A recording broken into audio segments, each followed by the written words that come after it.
大家好，我是超子，今天用洋葱给大家分享一道开胃小凉菜。这种做法相信很多人都没有吃过，清脆爽口，开胃解腻，做法非常简单。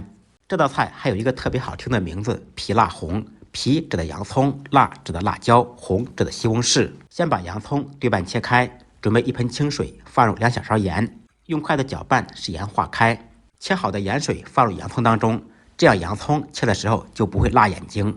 在水中稍微浸泡一会儿，减少洋葱的辛辣味。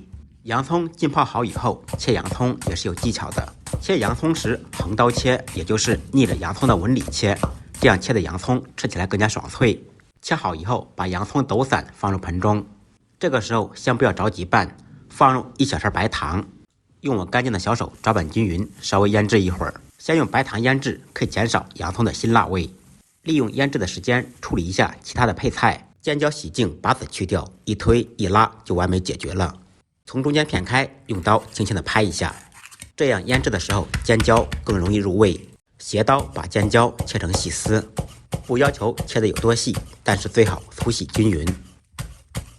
切好以后放入盆中。西红柿洗净，切成厚片，再切成小宽条。切好以后一同放入碗中。再来2颗香菜，洗净切成小段。2、3粒大蒜，用刀拍匀剁碎。现在我们就可以调味了，放入1小勺盐，味极鲜酱油，少许香醋，芝麻香油稍微多放一点。调煎好的再放一点炸花生米。这道菜的灵魂在于手抓，用手抓拌做出来更入味。用我干净的小手捣鼓均匀。